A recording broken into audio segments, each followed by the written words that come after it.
The UK government just announced it is spending £1 billion on benefits claimants. And most people on benefits have no idea what is actually coming for them. This is not another vague welfare announcement that disappears in a week.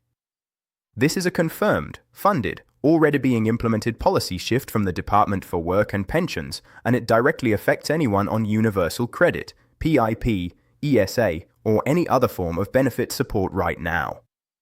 But here is what the headlines are not telling you. Hidden inside this so-called investment is a set of conditions, requirements, and compliance changes that could put your payments at serious risk if you are not prepared. Today we are going to break all of it down, what the government is promising, what they are not saying out loud, who is most at risk, and exactly what you need to do before this hits your claim. Stay with me until the end because the last section is the most important thing you will hear today. Let us start with the headline number. £1 billion. That sounds enormous. And by government spending standards, it genuinely is a significant sum. But here is the first thing you need to understand. This is not £1 billion going directly into your pocket or anyone else's bank account. This money is being spread across an entirely new employment support infrastructure. And the DWP is at the center of delivering all of it. So what exactly is being built? The government has identified 5 main areas where this funding is going. The first is what they are calling personalized employment support. This means hiring more work coaches, opening more face-to-face appointment capacity, and creating what they describe as tailored pathways for individuals. In theory, instead of a one-size-fits-all approach, your support would actually reflect your specific situation. The second area is health and work programs. This is one of the genuinely interesting parts of this announcement. A significant portion of the billion is being directed specifically at people with mental health conditions, chronic pain, and other health-related barriers to employment. For years, welfare organizations have been calling for this kind of targeted mental health investment. The money is now supposedly there. The question is whether it will actually reach frontline services, and we will come back to that. Third, there are employer incentives. The government wants to pay businesses to hire people from harder-to-employ groups. This means wage subsidies and other financial support going directly to companies that take on claimants with long-term health conditions or disabilities. If this is designed well, it could genuinely crack open a job market that has historically been almost impossible for many disabled people to enter. Fourth, skills and training. The DWP is partnering with local authorities, colleges, and private training providers to offer free or subsidized courses. The priority areas being named are digital skills, care sector qualifications, and green economy training, sectors with real and growing job vacancies. And fifth, and this is the one getting the least coverage, there are new conditionality requirements attached to all of this. More on that in just a moment, because this is where the story gets complicated. Before we get to the conditions, let us talk about who this plan is actually targeting. Because understanding the target groups tells you a lot about what the government's real priorities are here. The DWP has identified several key groups they want to move from benefits into employment. People with long-term health conditions. Disabled people. People who have been on benefits for extended periods. Young people who have never worked. And people who fell out of the labor market during and after the pandemic. Now, here is some important context. According to official statistics, there are currently around 2.8 million people in the UK classified as economically inactive due to long-term sickness. That number has risen significantly since the pandemic, and it remains stubbornly high despite previous government attempts to bring it down. The government's argument is that many of these people want to work and are being held back by a lack of appropriate support, not by their conditions themselves. And for a portion of that group, that is genuinely true. There are people who would work, who want to contribute, who just need the right kind of help to get there. But here is where it gets more complicated. A significant portion of people in that 2.8 million figure are not economically inactive by choice. They are out of work because their health conditions, physical, mental, or both, make it genuinely impossible to sustain employment at this point in their lives. And the plan's approach to both groups is not as clearly separated as the government would like you to believe. Now we need to talk about the part of this announcement that should concern every benefits claimant in the country. Because buried inside the positive framing of investment and support is a set of changes to conditionality requirements that could affect your payments directly. Here is what conditionality means in plain English. It means conditions attached to your benefits. Steps you must take, things you must do, appointments you must attend, programs you must engage with, or face having your money reduced or stopped altogether. Sanctions, in other words. The DWP is expanding the groups of people who are expected to engage in some level of work-related activity. That means people who were previously considered too unwell to be required to take steps towards employment may now find themselves reclassified. They may now be expected to attend appointments, engage with programs, demonstrate they are moving towards the labor market in some way. And this is where critics, and there are many of them, are raising serious alarms. Disability charities including Scope, Mind, and a coalition of others have spoken out clearly. Their argument is this: if you tell someone with severe chronic pain or someone in the grip of a serious mental health crisis that they must engage with employment programs or risk losing their benefits, that is not support. That is coercion. And the evidence from previous welfare reform cycles in this country strongly suggests that this kind of pressure causes harm rather than helping people into sustainable work. We saw this pattern play out before.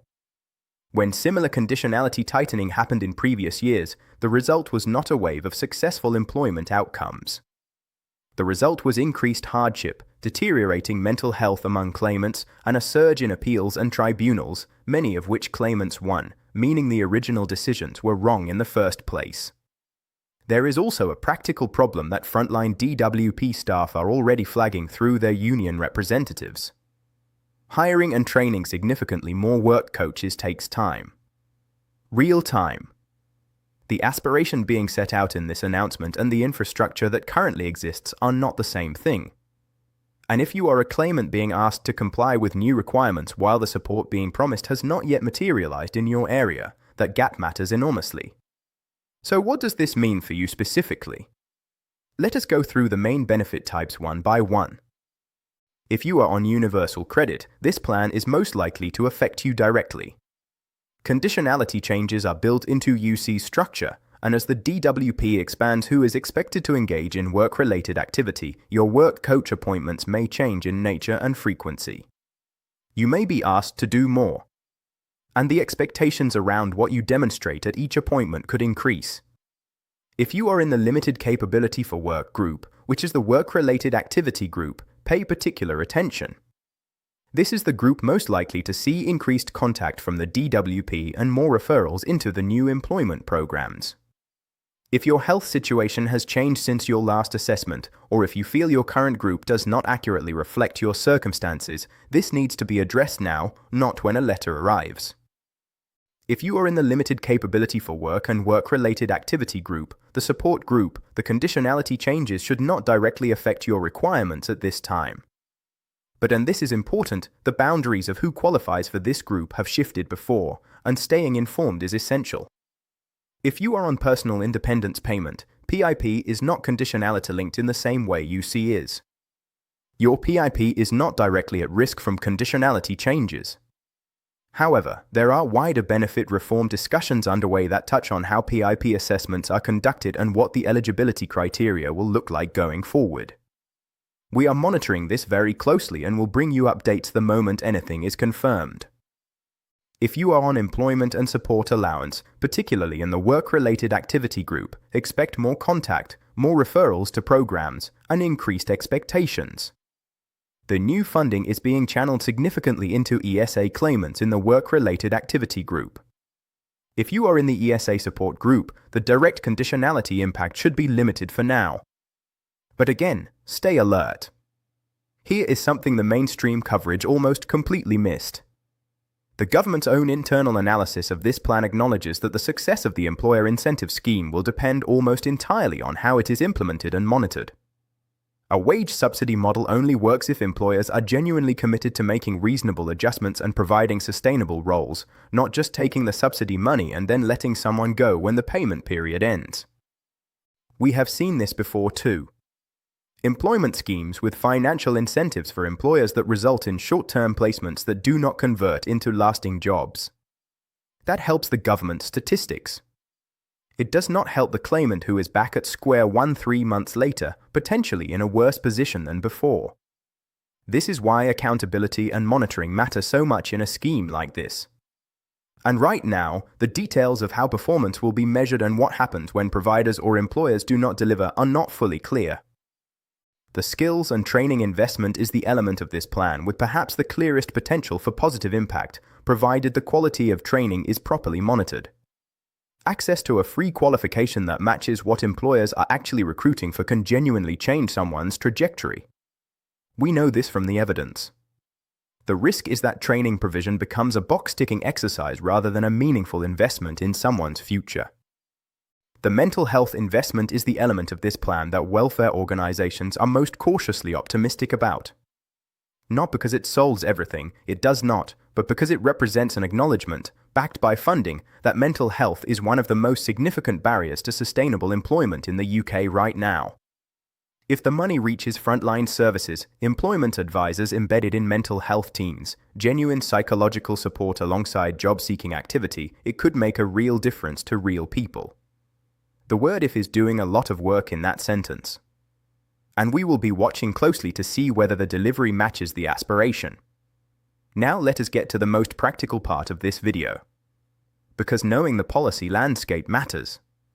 But knowing what you need to do right now is what will actually protect you. The first thing you need to do is review your claim and make sure it accurately reflects your current circumstances. If your health has changed, if your condition has worsened, if you have developed new symptoms, if your caring responsibilities have increased, the DWP needs to know. Do not assume your claim is up to date if you have not actively reviewed it recently. Inaccurate claims leave you exposed to decisions that do not reflect your actual situation. Second, if you receive any letter from the DWP asking you to attend an appointment or engage with a program, do not ignore it. Ignoring DWP correspondence is one of the fastest ways to end up in a sanctioned situation. Attend the appointment. And if you need support at that appointment, whether that is a support worker, a carer, or simply a friend or family member, you are entitled to bring someone with you. Know that right and use it. Third, find out what employment support is now becoming available in your local area. With new funding being allocated, provision is coming online over the coming months. Citizens' advice is a good starting point. Your local council's welfare and employment team is another. Getting in early often means access to better programs with fewer participants and more individual attention. Fourth, know your rights when it comes to challenging decisions. If the DWP makes a decision about your claim that you believe is wrong, if you are placed in a work-related activity group that does not reflect your capability, if you receive a sanction you believe is unjust, if a decision is made without properly considering your health evidence, you have the right to challenge it. The first step is a mandatory reconsideration. If that does not resolve it, you can appeal to an independent tribunal. Success rates at tribunal for disabled claimants remain significant. A decision from the DWP is not the final word. Never treat it as one. Fifth, get your evidence in order. If you have a health condition or disability, gather and organize documentation from your GP, your consultants, your mental health team, your care workers, anyone involved in your support. Good medical evidence is the single most powerful tool you have when engaging with the DWP, whether that is at a reassessment, a work coach appointment, or an appeal. Evidence that is current, specific, and describes the functional impact of your condition, not just the diagnosis, is what makes the difference. And sixth, stay informed. Because this is a developing story with moving parts. The announcement has been made. The money is being allocated. But the specific program details, the rollout timelines, the exact conditionality changes, these are still being worked through. Decisions made in the next 6 to 12 months will shape how this plays out for hundreds of thousands of people across the country. Here is the honest summary of where we are. The government has put £1 billion on the table to support people back into work. That is real money, and there are real elements of this plan: the mental health investment, the employer incentives, the skills funding that have genuine potential to make a positive difference if implemented properly. But attached to that investment is a tightening of conditionality that will increase pressure on people who are already in extremely difficult circumstances. And the history of how similar approaches have played out in this country gives serious cause for caution. The support being promised needs to be real, present, and accessible before the requirements attached to it are increased. Anything less than that is not a welfare investment. It is a welfare pressure campaign dressed up in positive language. The most important thing you can take from today is this: do not wait to be acted upon. Get ahead of this. Update your claim. Know your rights. Build your evidence. Seek advice if you need it from Citizens Advice, from Scope, from Mind, from your local welfare rights service. All of these organizations offer free help, and they are there for exactly this moment. You are not alone in navigating this system. And the more informed you are, the better placed you are to protect yourself and make use of anything in this plan that can genuinely help you. We will be covering every update to this story as it develops, every detail on the rollout, every change to conditionality, every confirmed program launch. So make sure you are subscribed and have notifications turned on so you never miss an update that could affect your claim. If this video helps you understand what is coming, please share it with someone you know who is on benefits or supporting someone who is. Clear information matters. And right now, clear information is exactly what most claimants are not getting. Leave a comment below and tell me, are you hopeful about any part of this plan, or are you worried? I read every single comment and I will be responding throughout the day. Thank you for watching. Stay informed, and I will see you in the next one.